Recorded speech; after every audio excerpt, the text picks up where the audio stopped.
अस्सलाम वालेकुम साथियों, कैसे हैं आप सब लोग? उम्मीद करता हूँ बहुत ज़्यादा अच्छे होंगे, घर पे होंगे, स्वस्थ होंगे। तो प्यारे साथियों, कोई भी एग्ज़ाम अगर आप लोग देने से पहले, सबसे पहले उसका सिलेबस, उसके अलावा प्रीवियस ईयर क्वेश्चन को देखना बेहद ज़रूरी होता है। तो प्यारे साथियों, आज की क्लास के अंदर मैं आप सभी लोगों के सामने मैं प्रीवियस ईयर क्वेश्चन लेकर आया हूँ। इसको पढ़ने के बाद आपको ये पता चलेगा, इसका पैटर्न पता चलेगा, कौन सी किताब पढ़ना है, कहाँ से क्वेश्चंस आते हैं, क्या-क्या चीज़ें पढ़ने हैं। आपको पूरी तरीके से ये सारे चीज़ पता चल जाएगा। तो इसीलिए इस वीडियो को आप लोगों को शुरू से लेकर आखिर तक देखना है और 25 में 25 अगर आप लोग लाना चाहते हैं, तो आप इस वीडियो को पूरा देखिएगा। सब कुछ ए टू ज़ेड समझ में आ जाएगा। तो चलिए बिना वक़्त को गवाए हुए शुरू करते हैं। अगर आप सब लोग चैनल में पहली बार हैं, तो चैनल को सब्सक्राइब करके बेल आइकन को प्रेस कर लीजिए और डेली क्लासेस की अगर बात करेंगे, तो आप लोगों का 9 बजे रखा गया है, यानी रात के 9 बजे, तो आप लोग डेली आइएगा। चलिए बिना वक्त को गवाए हुए शुरू करते हैं। तो जल्दी-जल्दी पहले वीडियो को लाइक करके शेयर भी कर दीजिएगा, है ना? चलिए मेरे साथियों, अब यहाँ पर देखिए उर्दू का बिल्कुल ओरिजिनल क्वेश्चन पेपर लेकर आ चुका हूँ। कैसे-कैसे पूछे हैं, क्या-क्या पूछा है, आपको शुरू से लेकर आखिर तक देखना है। तो सबसे पहला क्वेश्चन आपकी स्क्रीन पर यहाँ पर आप लोग देख पा रहे होंगे, है ना? क्वेश्चन नंबर 1 है, अल्लाह की तारीफ जिस नज़्म में बयान की हो, उसे क्या कहते हैं? तो अल्लाह की तारीफ जहाँ पर बयान की जाए उसको नात बोलेंगे या फिर मनक़बत बोलेंगे या फिर हम्द बोलेंगे या फिर मुनाज़ात बोलेंगे। तो क्या बोलेंगे मेरे प्यारे साथियों? इसका सही जवाब की अगर बात करेंगे तो हम्द बोलते हैं। क्या बोलते हैं? तो हम्द बोलते हैं। ठीक है? उसके अलावा अब हम लोग आगे दूसरा और जहाँ पर नबी मोहम्मद सल्लल्लाहु ताला अलैहि वसल्लम की तारीफ बयान की जाए तो उसको बोलते हैं नात बोलते हैं। ठीक है? और मनक़बत औलिया अल्लाह की तारीफ जहाँ पर हो तो उसको मनक़बत बोलते हैं। ठीक है? ये तीनों चीज़ों को ध्यान रखना है। अब यहाँ पर देखिए मेरे साथियों अगला क्वेश्चन देखिए। अगला हमारे पास क्वेश्चन क्या बोला जा रहा है? दूसरा नंबर कि तलबा की जिस्मानी नशो-नुमा के लिए ज़ैल में से क्या ज़रूरी है? देखिए तलबा, तलबा की अगर बात करेंगे क्या होता है? यानी छात्र, स्टूडेंट। तो स्टूडेंट की अगर हम डेवलपमेंट कराना चाहते हैं, जिस्मानी नशोनुमा यानी उसका शारीरिक गतिविधि या विकास अगर हम चाहते हैं, तो क्या-क्या चीज़ें ज़रूरी है और ये कहाँ से क्वेश्चन आया है? इसको हम लोग बोलते हैं टीचिंग एप्टीट्यूड यानी इसको हम लोग पेडागोजी भी बोलते हैं। क्या बोलते हैं? पेडागोजी भी बोलते हैं। तो ये आप लोगों को ध्यान रखना है, पेडागोजी का भी सवाल आपके पेपर में 2 से 3 क्वेश्चन पूछा है ना? तो देखिए अगर हम शारीरिक विकास करना चाह रहे हैं बच्चों की पूरी तरीके से, तो दौड़ना, भागना ज़रूरी है भाई। खेलना-कूदना ये भी ज़रूरी है, वर्जिश करना ये भी ज़रूरी है। तो सारे कुछ ज़रूरी है, तो इसीलिए हमारा क्या होगा तीनों ही मुतबादिल दुरुस्त है। ऑप्शन नंबर डी नंबर बिल्कुल सही हो जाएगा। उसके अलावा मेरे साथियों अगला क्वेश्चन देखिए, अगला क्वेश्चन हमारे पास क्या बोला जा रहा है? क्वेश्चन कह रहा है तीसरा नंबर कि आइंदा ज़माने में किसी काम के होने का इल्म हो, उसको क्या बोलेंगे? आइंदा ज़माना। आइंदा ज़माना कहने से मुराद कि हमारा जो है ना आने वाला ज़माना, आने वाला जो टाइम है, तो उसमें किसी काम का होने का अगर ज्ञान पता हो यानी इल्म हो, तो उसको क्या बोलेंगे? फ़ेल हाल। फ़ेल हाल की अगर बात करेंगे जो वर्तमान में जो काम चल रही है, अभी जो काम चल रही है, उसको फ़ेल हाल बोलेंगे और फ़ेल माज़ी जो गुज़रा हुआ ज़माना को फ़ेल माज़ी बोलेंगे और यहाँ पर देख लीजिए फ़ेल मुस्तक़बिल। फ़ेल मुस्तक़बिल यानी प्यारे साथियों जो आने वाला ज़माना है यानी आइंदा ज़माना हम लोग बोलते हैं ना कि आइंदा गलती मत करना ये वाला तो आइंदा का मतलब होता है कि आगे आने वाला, ठीक? तो इसलिए ऑप्शन नंबर सी। बाकी यहाँ पर देखिए फ़ेल मजहूल ये अलग चीज़ है ना? फ़ेल मजहूल अलग चीज़ है। इसमें क्या होता है कि यहाँ पर यानी फ़ाइल का पता ना चले उसे फ़ेल मजहूल बोलते हैं। जैसे कि वह सोया में कौन सोया? फ़ेल का पता नहीं चलता है ना? यानी फ़ाइल का पता नहीं चलता है। अब फ़ाइल किसको बोलते हैं? जैसे मैं काम कर यानी मैं पढ़ा रहा हूँ, तो मैं जो होगा क्या हो जाऊँगा मेरे साथियों? यानी मैं खुद मुझे देख रहे हैं, मेरा नाम है सकलैन हैदर। सकलैन हैदर क्या हो जाएगा? ये हो जाएगा फ़ाइल और फ़ेल की अगर बात करेंगे जो मैं काम जो मेरा हो रहा है, ठीक है? पढ़ाने का काम हो रहा है, तो पढ़ाना क्या हो जाएगा? वो काम हो जाएगा और मफ़ऊल की अगर बात करेंगे जो हम डिजिटल बोर्ड में पढ़ा रहे हैं, तो यही हमारा मफ़ऊल हो जाएगा। जैसे मैं खत लिख रहा हूँ मैं क्या हो जाएगा? तो मैं हमारा अगर बात करेंगे मेरे साथियों तो फ़ाइल हो जाएगा और मफ़ऊल की अगर बात करेंगे ख़त मफ़ऊल हो जाएगा और लिखना जो काम हो रहा है तो वही हो जाएगा यानी फ़ेल हो जाएगा। समझ गए? चलिए, अब यहाँ पर देखिए देखिए प्यारे साथियों मैं आप सब लोगों को डिटेल से बिल्कुल पढ़ाने वाला हूँ, ज़ीरो लेवल से लेकर के जितनी भी सारी चीजें हैं, सब कुछ पढ़ाऊंगा। बस आप लोग क्लास देखिएगा, एक एक करके देखिएगा, हर दिन क्लास लेकर के आऊंगा। अब यहाँ पर देखिए हमारे पास 4th नंबर क्वेश्चन है। क्या बोला जा रहा है कि जिस जिन्स में नर और मादा, नर से मुराद होता क्या है कि लड़का, ठीक है, लड़का, और मादा का मतलब लड़की, है ना। तो लड़का और लड़की की अलामत, अलामत का मतलब होता है संकेत है, तो संकेत मिलता है तो कुदरत की तरफ से मौजूदा, यानी क्या कहलाती है, तो मौजूद हो वो क्या कहलाती है, ठीक है, मौजूद हो तो वह क्या कहलाती है। तो जिन्स गैर हकीकी, यानी जिन्स का मतलब क्या होता है, लिंग, ठीक है, हम लोग स्त्रीलिंग पुल्लिंग पढ़े हैं ना, तो वही लिंग होता है। तो जिस जिन्स में नर और यानी ये लड़का और लड़की दोनों हो, तो उसको हम लोग क्या बोलते हैं, जिन्स गैर हकीकी। तो गैर हकीकी का मतलब क्या होता है, यानी बेजानदार चीज, ठीक है। और जिन्स हकीकी, हकीकी का मतलब होता है जानदार चीज, जैसे लड़का, लड़का का लड़की, है ना। तो ये जानदार, लड़का क्या है, जानदार चीज है, ठीक है। तो ये लड़का का उल्टा क्या, यानी इसका मादा क्या होता है, लड़की। अब जैसे औरत, औरत का क्या होता है, मर्द हो जाता है। तो ये क्या है, जानदार चीज है। तो जानदार चीज को ही हम लोग क्या बोल देते हैं, यानी जिन्स हकीकी बोलते हैं। और जिन्स हकीकी यानी नर और मादा, ठीक है, नर और मादा दोनों होता है, समझ गए, है ना। चलिए मेरे साथियों, अगला जैसे ऊंट का उठनी, तो जिंदा चीज है, हकीकी चीज है ना। अब यहां पर अगला देखिए, अगला क्वेश्चन हमारे पास क्या बोला जा रहा है, क्वेश्चन कह रहा है कि टीवी एक डैश डैश डैश तदरीस आला के तौर पर इस्तेमाल किया जाता है। ये भी क्या है, पेडागोजी का सवाल है, यानी टीचिंग एप्टीट्यूड का है, ठीक है, टीचिंग एप्टीट्यूड का सवाल है। यानी टीवी, हम जो टीवी देखते हैं, तो टीवी जो हमारा शिक्षण, यानी जो हम टीवी में जो हम जो भी चीज देख रहे हैं, जो सीख रहे हैं, तो उसको किस तरीके से हम सीख सकते हैं। समई का मतलब होता है सुनना। तो हम प्यारे साथियों किसी चीज को, जैसे आज आप ही लोग मोबाइल देख रहे हैं, तो एक तरह का मोबाइल जो है ना टीवी का काम कर रहा है, टीवी से सुनते हैं। उसके अलावा बशरी, बशरी का मतलब होता है देखना, तो आप देख करके भी सीखते हैं। तो कहने का मतलब देखना, सुनना, सब तरीके से हम सुन नहीं क्या करते हैं कि उसको इस्तेमाल करते हैं, सीखते हैं उससे, ठीक है। आप लोग वीडियो देख रहे हैं, वीडियो देख के सुनते हैं, सीखते हैं, तो यहां पर दोनों चीज, तो इसीलिए हमारा ऑप्शन नंबर सी हो जाएगा, यानी सामयी का मतलब सुनना और देख करके, सुन के देख के हम लोग सीखते हैं। तो यहां पर तदरीसी का मतलब होता है सीखना, है ना जी।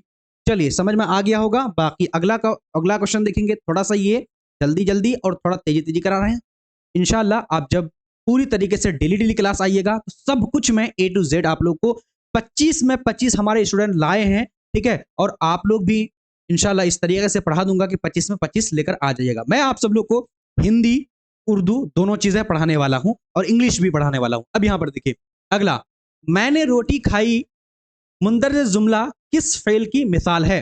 तो मैंने रोटी खाई यानी किस फेल की मिसाल है, यानी मैं खुद अपने बारे में बोला जा रहा है, ठीक है। तो यहां पर देखिए फेले लाजिम, ये मैंने रोटी का फेले लाजिम होगा, या फिर फेले मारूफ होगा, या फिर फेले तमाम होगा, तमाम होना चाहिए ना तमाम, या फिर फेले मुताद्दी। तो फेले मुताद्दी होगा। यहां पर मेरे साथियों मुताद्दी कैसे पहचानेंगे, यानी फाइल को यहां पर दिखाया नहीं जाता है। अब कौन है, जैसे यहां पर रहता कि करीम ने रोटी खाई, तो करीम क्या होता, फाइल, फाइल वहां पर देखने को मिलता, लेकिन फाइल यहां पर देखने को है नहीं, तो इसलिए मुताद्दी इसी को बोलते हैं। और लाजिम, लाजिम जहां पर जैसे करीम ने रोटी खाया, तो वो लाजिम, यानी करीम कौन, फाइल दिख रहा है, तो करीम हो जाएगा, तो वो हो जाएगा फेले लाजिम हो जाएगा। और ये सब कुछ आप लोग को एक एक चीजों को टॉपिक वाइज में पढ़ाने वाला हूं। बस आज प्रीवियस ईयर क्वेश्चन यानी PYQ को मैं दिखा रहा हूं।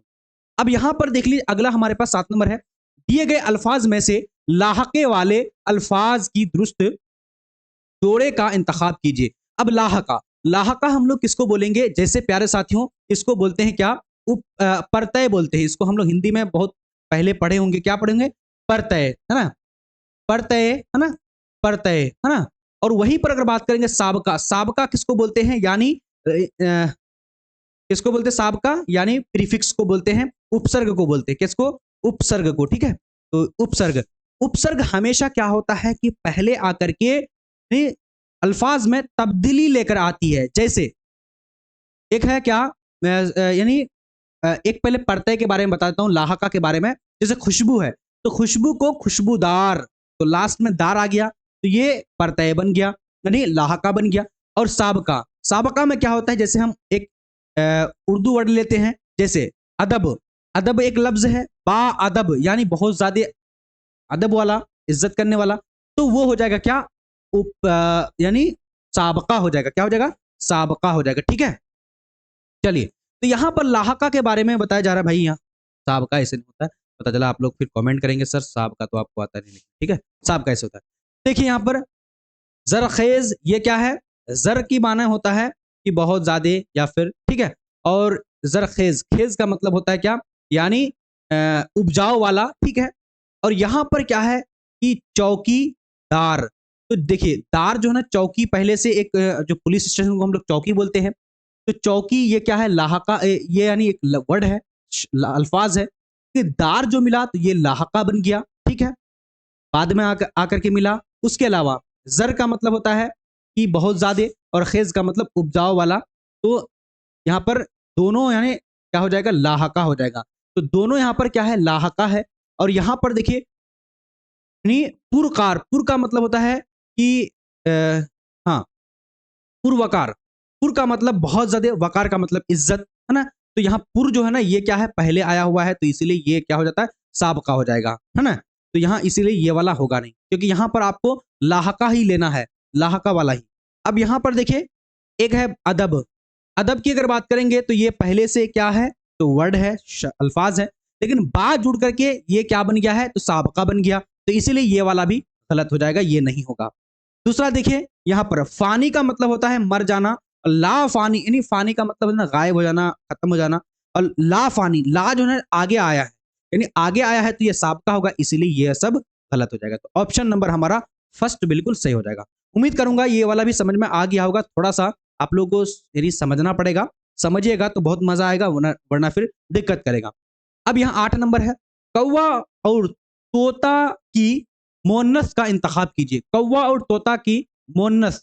अब देखिए कौवा और तोता का मोनस क्या होगा? कौवी और तोतिनी। गलत है। ठीक है, कौवीनी और तोतिनी भाई बिल्कुल गलत है। उसके अलावा इनमें मोनस नहीं होता, तो इनमें बिल्कुल मोनस नहीं होता है ना। हालांकि गैर ये हकीकी, ये क्या है? मोनस हकीकी, मुजक्कर हकीकी है, लेकिन इसमें नहीं होता, इसलिए ये वाला ऑप्शन नंबर सी हो जाएगा। बाकी ये और भी गलत हो जाएगा। ठीक है, चलिए। उसके अलावा हम लोग आगे देखते हैं मेरे साथियों। आगे क्वेश्चन हमारे पास क्या बोला जा रहा है? क्वेश्चन कह रहा है कि दर्ज झैल में से जमा लफ्ज का दुरुस्त इंतखाब कीजिए। अब यहाँ पर कौन ऐसा लफ्ज पहले से जमा है जिनको जमा बनाने की जरूरत नहीं है ना? एक है हाल, हाल का हालात या फिर जमाउल जमा अहवाल होता है। ठीक है, उसके अलावा यहाँ पर मुल्क है, मुल्क का ममालिक होता है, तो ये जमा नहीं है, ये है। ठीक है, दवा, दवा का, दवा जो है ना, ये भी नहीं जमा, जमा नहीं है। यानी यहाँ पर क्या है? अदब। एक होता है क्या? अदब। अदब का यहाँ पर क्या लिखा हुआ है? आदाब लिखा हुआ, आदाब लिखा हुआ है। तो आदाब, अदब का आदाब यही है जमा। ऑप्शन नंबर डी बिल्कुल सही हो जाएगा। अदब का मतलब इज्जत होता है, और आदाब का मतलब यानी बहुत ज्यादा इज्जत देना, है ना? चलिए, अब यहाँ पर 10 नंबर सवाल को देखिए मेरे साथियों। 10 नंबर क्या बोला जा रहा है? क्वेश्चन कह रहा है, फटाफट से आप सब लोग जवाब दीजिएगा। क्वेश्चन 10 है कि सलीम अपनी जमात का सबसे जहन तालिब इल्म है। इस जुमला में दुरुस्त सिफत का इंतखाब कीजिए। सिफत का मतलब होता है विशेषण। क्या होता है? विशेषण।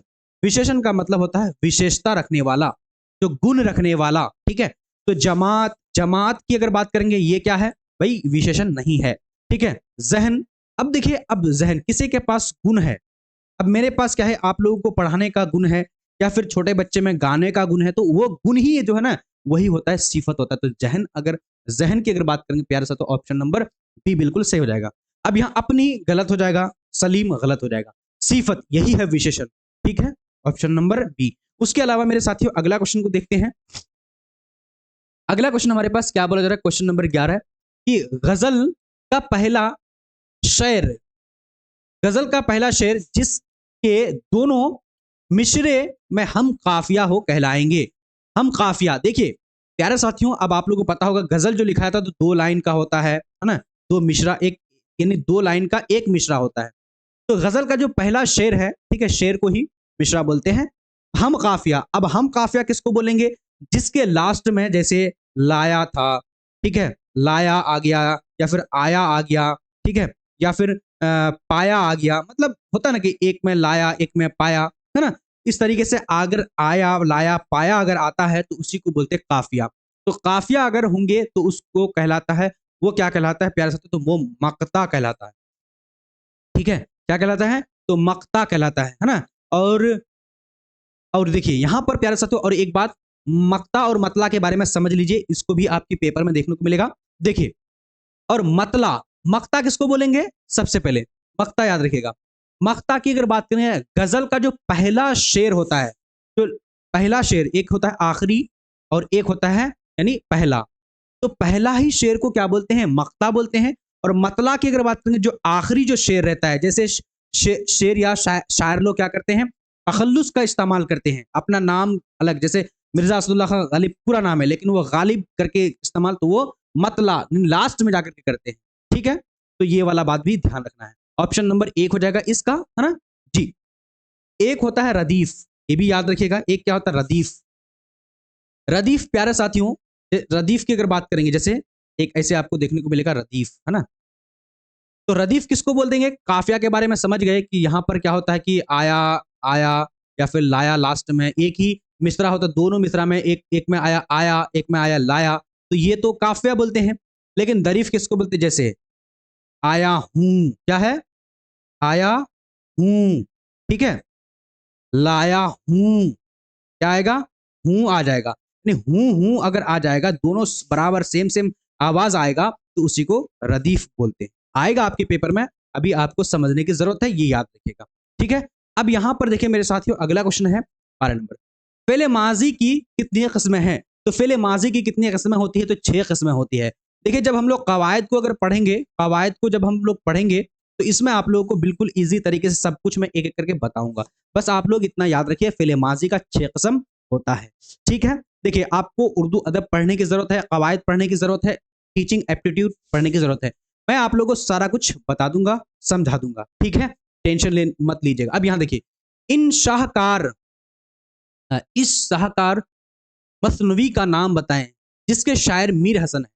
यानी एक शाहकार, यानी एक यानी मीर हसन जो है, मीर हसन का लिखा हुआ कौन सा ऐसा यहाँ पर मसनवी है, मसनवी जल्दी बताइएगा।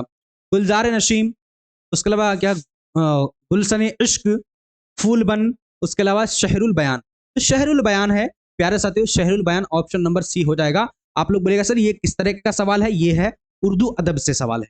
उर्दू अदब का कम से कम 4-5 सवाल है, कवायद से ज्यादा सवाल आता है, उसके अलावा टीचिंग एप्टीट्यूड से 2-3 सवाल आया हुआ है ना। अब यहां पर देखिए, अगला ये कवायद का सवाल हमारे पास क्वेश्चन में आ चुकी है। क्या बोला जा रहा है, क्वेश्चन कह रहा है कि अगर तुम घर से पहले चले होते तो इम्तिहान के लिए वक्त पर पहुंचते, मुंदर झैल में से माजी किस फेल की तारीफ, किस फेल की तरफ इशारा किया हुआ है। यानी बोला जा रहा है कि अगर तुम पहले चले होते, यानी घर से अगर पहले चले होते, तो तुम इम्तिहान के लिए वक्त पर पहुंचते। मुंदर झैल में से माजी, माजी का मतलब ये बात जो है ना सोच रहा है, ठीक है, माजी का मतलब गुजरा हुआ जमाना। तो किस फेल की तरफ इशारा, माजी इस्तमरारी, माजी शकिया, माजी करीब या फिर माजी तमन्नाएं। ये तमन्ना करी जा रही है कि अगर तुम घर से पहले चले होते, एग्जाम सेंटर में, एग्जाम हॉल के करीब में आते, तो तुम्हारा एग्जाम नहीं छूटता। तो ये क्या हो रहा है कि ये तमन्ना करी जा रही है, तो इसलिए ऑप्शन नंबर हमारा बिल्कुल यहां पर क्या हो जाएगा, तो डी नंबर सही हो जाएगा। बाकी करीब, जैसे माजी करीब जो हाल में हुआ कोई काम, उसी को बोलते हैं। इस्तमरारी, जैसे उसमें क्या होता है, शकिया, शकिया में शक होता है, और इस्तमरारी जैसे अभी काम होने वाली है ना। तो इसको हम लोग बिल्कुल बेहतरीन ढंग से आगे बताएंगे मेरे साथियों, बताएंगे, आप लोग टेंशन मत लिया कीजिएगा। अब यहां पर देखिए, अगला 15 नंबर हमारे पास है, कौसैन की अलामत झैल में इंतखाब कीजिए। तो कौसैन किसको बोलते हैं, देखिए कौसैन की अगर बात करेंगे, ब्रैकेट को हम लोग क्या बोलते हैं उर्दू में, कौसैन बोलते हैं। और ये वाला नहीं, दो जो है कॉमा इधर से रहेगा तो इधर से, तो इसको बोलते हैं वावैन। क्या बोलते हैं, वावैन बोलते हैं, ठीक है, वावैन बोलते हैं। और ये जो हमारा है कामा है, क्या है, कौमा है, इसको बोलते हैं। और ये हमारा क्या है मेरे साथियों, ये है ताज्जुब, ताज्जुब ये वाली निशान है। जैसे ताज्जुब किसी बात को लगता है तो हम लोग बोलते हैं ना ये वाला, जी बिल्कुल ऑप्शन नंबर हमारा यहाँ पर क्या, कौसैन ब्रैकेट को बोलते हैं। इसमें लगभग 10 या 11 सिंबल है, आपको सिंबल बता देंगे, ठीक है, इससे भी आपका पेपर में क्वेश्चन रहता है, ठीक है, याद रखिएगा। उसके अलावा बात करते हैं, अगला हमारे पास क्वेश्चन 16 नंबर। 16 नंबर क्वेश्चन में क्या बोला जा रहा है? दर्ज झैल मुतबादिल, ठीक है, में से दुरुस्त मुतबादिल का इंतखाब कीजिए। कौन सा यहाँ पर जो दोनों तीनों चारों ऑप्शन में है, तो स्टेटमेंट जो दिया हुआ है, ये तीनों स्टेटमेंट, चारों स्टेटमेंट को देख लीजिए कौन सा सही है ना? तो मुतरादिफ का इस्तेमाल बाद में असर पैदा करने के लिए किया जाता है। मुतरादिफ का मतलब होता है, हम लोग बोलते हैं पर्यायवाची। क्या बोलते हैं मेरे साथियों? तो पर्यायवाची, है ना? तो पर्यायवाची जिसको हम लोग बोलते हैं, तो पर्यायवाची क्या होता है कि भाई असर पैदा करने के लिए, ये तो भाई सही है। बाद में अब मान लिया किसी का हम पर्यायवाची एक से अनेक लगाते हैं नाम को, जैसे मान लिया हम कुछ बोल रहे हैं, किताब बोल रहे हैं, उसको हम लोग क्या बोलते हैं? इंग्लिश में हम लोग बुक बोल देते हैं, तो हम लोग बोलते हैं इस तरीके से, तो आगे पीछे नहीं, बाद में लगाते हैं, काफी असर डालेंगे, ये सही है। मुतरादिफ अल्फाज आपस में मिलकर एक खास आहंग खल्क करते हैं। यानी आहंग का मतलब होता है, इसको हम लोग बोलते हैं अपनी जबान में, तो ये मुतरादिफ अल्फाज आपस में मिलजुल करके ये अलग जो है ना मानी पैदा करता है, तो ये वाला भी बात सही है। उसके अलावा यहाँ पर ए और बी दोनों सही है, तो ऑप्शन नंबर सी हमारा बिल्कुल सही हो जाएगा। समझ में आ रहा है? यस और नो बोलिएगा जल्दी से। आप लोग न्यू स्टूडेंट हैं तो चैनल को सब्सक्राइब कर लीजिए फटाफट से। उसके अलावा मेरे साथियों, अगला क्वेश्चन देखिए, 17 नंबर क्वेश्चन क्या बोला जा रहा है? क्वेश्चन कह रहा है कि बिहार के एक नज्म को शायर का नाम लिखें। गो शायर किसको बोलते हैं? नज्म जो कहते हैं, तो उन्हीं को गो शायर बोला जाता है। अब यहाँ पर देखिए क्या है कि फिराक गोरखपुर के हैं, अली सरदार जाफरी ये भी यूपी के हैं, अहमद फराज ये भी अलग जगह के हैं, लेकिन जमील मजहरी की अगर बात करें ये बिहार के हैं, क्योंकि बिहार के गो शायर का नाम बोलने के लिए बोला है। ठीक है, चलिए उसके अलावा मेरे साथियों अगला क्वेश्चन देखते हैं। अगला हमारे पास क्या बोला जा रहा है? क्वेश्चन कह रहा है कि बाइज्जत लफ्ज में बा की हैसियत वाजह कीजिए। तो बाइज्जत सबसे पहले आपको यहां पर फिर से उपसर्ग और प्रत्यय पर एक बार हम ले चलते हैं। उपसर्ग किसको बोलते हैं? यानी पहले आता है, इज्जत एक वर्ड है लेकिन बा आ गया, तो बा क्या हो गया? ये उपसर्ग, यानी कि इसको हम लोग बोलते हैं साबका बोलते हैं। ठीक है, साबका बोलते हैं। और वहीं पर बात करते हैं मेरे साथियों, तो साबका आंसर तो हम बता ही दिए, लेकिन लाहका की अगर बात करेंगे क्या होता है? जैसे एक है हमारा वर्ड है, क्या है? खुशबू। खुशबू में क्या हम जोड़ दिए?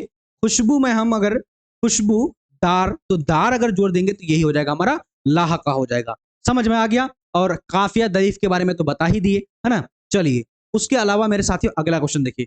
अगला हमारे पास क्वेश्चन क्या बोला जा रहा है? लफ्ज हिरन की जिन्स का इंतखाब कीजिए। तो हिरन, हिरन का हिरनी, हम लोग बोलते हैं हिरन का हिरनी, तो ये क्या है? हिरन क्या है? मुजक्कर है, तो और मुअन्नस हिरनी होता है। तो भाई आंसर हमारा फर्स्ट हो जाएगा, यानी 1 नंबर हो जाएगा, ए नंबर हो जाएगा। ठीक है, उसके अलावा बात करते हैं अगला क्वेश्चन। अगला क्वेश्चन हमारे पास क्या बोला जा रहा है? कह रहा है कि गजल के हर शेर में हूबहू दोहराए जाने वाले अल्फाज। अभी देखिए, अभी हम लोगों ने क्या बताया था? अभी बताया था इसका आंसर कि हूबहू दोहराए जाएंगे। यहां पर देखिए, जब गजल लिखी जाती है तो गजल में हूबहू, जैसे आया हूं, अभी बताए थे। उसके अलावा आया हूं, उसके अलावा लाया हूं।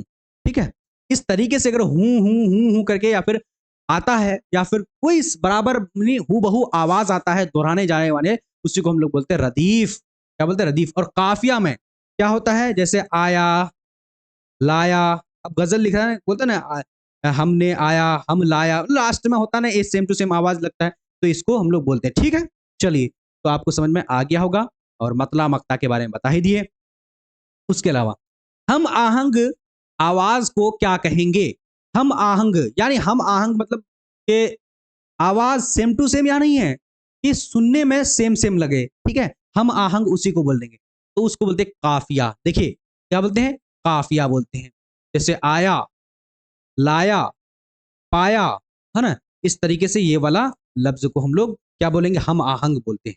तो लास्ट में आया, या ठीक है, ऐसे से आता है ना जी। उसके अलावा अब यहां पर 22 नंबर देखिए, 22 नंबर क्वेश्चन हमारे पास है कि दर्ज झैल में से वाहिद गायब की मिसाल है। तो वाहिद गायब की मिसाल क्या होता है? अब यहां पर देख लीजिए, वह है, तुम है, देखिए हम है और मैं। अब प्यारे साथियों, इसमें इन्हें आपको पढ़ना पड़ेगा, यानी वाहिद मुतकल्लिम, वाहिद गायब, यानी मुतकल्लिम, वाहिद गायब, है ना? 3 इसका ये होता है, जैसे first person, second person, third person. इसमें वाहिद गायब, वाहिद जमा भी होता है। लेकिन यहां पर प्यारे साथियों गायब, गायब का मतलब क्या होता है? सबसे पहले वाहिद का मतलब होता है अकेला, तनहा, एक आदमी। ठीक, और गायब का मतलब जो गायब है, क्या है? गायब है, जिसके बारे में हम बात कर रहे हैं। और मुतकल्लिम क्या होता है? मुतकल्लिम की अगर बात करेंगे मेरे साथियों, तो मुतकल्लिम, है ना? तो मुतकल्लिम की अगर कल्लिम कल्लिम नहीं होता है, तकल्लिम होता है, ठीक है? तकल्लिम, है ना? जी, तो इस तरीके से होता है ना मुतकल्लिम? तो प्यारे साथियों, यहाँ पर मुतकल्लिम ये फर्स्ट पर्सन है, फर्स्ट पर्सन। और फर्स्ट पर्सन में बहुत सारे लोग भी हैं, तो उसको जमा हो जाएगा। और गायब, जिसके बारे में हम बात कर रहे हैं, तुम तो हो जाएगा वाहिदे वाहिदे हाजिर हो जाएगा, ठीक? तो यहाँ पर मेरे साथियों, वह की अगर बात करेंगे, वह जो है ना, यानी हम लोग बोलते हैं ना आपस में, अरे वह लड़का तो आज आया ही नहीं, वह मतलब गायब है। तो यहाँ पर ऑप्शन नंबर सी, ए नंबर बिल्कुल सही हो जाएगा, ठीक है? उसके अलावा बात करेंगे अगला क्वेश्चन। अगला हमारे पास क्या है कि 8वीं जमात की उर्दू की दूसरी किताब का नाम बताएं। तो 8वीं जमात की उर्दू की दूसरी किताब, जब आप लोग 8वीं क्लास में थे तो आप लोग पढ़े थे फिरोजा। क्या पढ़े थे? फिरोजा। रक्षा 10वीं क्लास का, रोशनी 10वीं का, कहकशां 12वीं का, ठीक है? चलिए, उसके अलावा बात करते हैं अगला क्वेश्चन। अगला हमारे पास 24 नंबर क्वेश्चन है, वह अल्फाज या हरूफ जो किसी मुस्तकिल हरूफ के बाद आए और नए अल्फाज की तश्कील हो, क्या कहेंगे? यानी वह अल्फाज, यहां पर देखिए घूम घूम के वही सब सवाल आ रहा है। वह अल्फाज या हरूफ जो किसी मुस्तकिल, यानी हरूफ पहले से है, ठीक है? पहले से एक अल्फाज है, क्या है? पहले से एक अल्फाज है, लेकिन बाद में आए, क्या करे? बाद में आकर के वो जुड़ जाए, तो उसको क्या बोलते हैं? उसको बोलते हैं लाहका बोलते हैं। जैसे हम यहाँ पर एक हम और भी एक यानी एग्जाम्पल दे देते हैं। मैं अभी आप लोग को बताया था, खुशबू एक लफ्ज है, ठीक है? खुशबू एक लफ्ज है, लेकिन खुशबू के साथ साथ अगर एक लफ्ज आ गया, दार आ गया, तो भाई खुशबूदार हो गया। तो ये बाद में आ रहा है, क्या आ रहा है? बाद, लाहक। पहले आता तो साबका, समझ गए? चलिए, मुतजाद का मतलब होता है उल्टा, और मुतरादिफ का मतलब होता है पर्यायवाची। अब यहां पर देखिए, अगला हमारे पास 25 नंबर के जुमले में जिस पर काम मुकम्मल हो उसे क्या कहेंगे? तो जुमले में जिस पर काम मुकम्मल हो जाए, ठीक है, उसको फाइल बोलेंगे, फेल बोलेंगे, मफऊल बोलेंगे। अब देखिए, मैं खत लिख रहा हूं, तो मैं मेरी खुद की अगर बात करेंगे तो हम क्या हो गए? हम हो गए मफऊल। क्या हो गए हम? मफऊल। नहीं, मैं फाइल हो गए। मैं क्योंकि मैं कर रहा हूं काम को, तो मैं हो गया फाइल हो जाएंगे। और खत जो हो जाएगा मफऊल हो जाएगा। तो किस पर? और हाँ, खत मफऊल हो जाएगा। तो हम किस पर काम कर रहे थे? तो खत लिख रहे थे। खत पे यानी कि हम बोर्ड पे काम कर रहे थे, या फिर जो भी लिख रहे थे, तो वही हो गया मफऊल। तो जिस पर काम मुकम्मल हो उसको बोलते हैं मफऊल, ठीक है? और फेल, जो काम कर रहे हैं, हम पढ़ा रहे हैं, तो फेल हो जाएगा। फाइल मैं खुद हो जाऊंगा, ठीक है? तो प्यारे साथियों, आज की क्लास आप सब लोगों को कैसा लगा? आज यहीं से हमारा क्लास मुकम्मल होता है, क्योंकि आप सब लोगों को पता होगा कि आपको 25 नंबर का उर्दू रहेगा लैंग्वेज पेपर, 25 नंबर का आपका, अगर आप हिंदी अगर रखेंगे तो हिंदी रहेगा, ठीक है? उसके अलावा अगर बात करेंगे इंग्लिश, तो कंपलसरी एक 20 नंबर का आपको इंग्लिश रहेगा ही। बाकी आपका 25 नंबर का मैथ रहेगा, ठीक है? 25 नंबर का आप 20 नंबर का आपका सोशल साइंस, 20 नंबर का साइंस, है ना? और आपका रीजनिंग 10 नंबर का, ठीक है? इस तरीके से आपका 120 नंबर का रहेगा। तो प्यारे साथियों, आपको मैं 3-3 लैंग्वेज पेपर को पढ़ाने वाला हूं, और वक्त अगर मिले तो आपको और भी चीजें और भी सारे टीचर्स आकर के आपको पढ़ाने वाले हैं। तो प्यारे साथियों, चैनल को जल्दी जल्दी सब्सक्राइब कर लीजिए। और हमारा ऐप है SS एकेडमी। SS एकेडमी में प्यारे साथियों आप ऐप डाउनलोड कर लीजिए, ठीक है? हाँ, ऐप डाउनलोड करने के बाद वहां से आप हमारा कोर्स को, हाँ, वहां पर कोर्स को ये ले लीजिए। अभी बहुत कम प्राइस में है, और डाउनलोड कर लीजिएगा। बहुत सारी चीज वहां पर फ्री में भी है, आप फ्री में भी ले सकते हैं। देखिए, ये पेपर इस तरीके से आंसर की यहाँ पर मैंने टाइप करके लेकर आ चुका हूँ। तो आज का क्लास कैसा लगा, एक बार फीडबैक जरूर बताइएगा। तो मिलते हैं अगले क्लास में, तब तक के लिए अल्लाह हाफिज। अगर आप हमसे कांटेक्ट करना चाहते हैं, 7903288689 ये हमारा नंबर है, कांटेक्ट कर सकते हैं। मिलते हैं अगले क्लास में, तब तक के लिए अल्लाह हाफिज।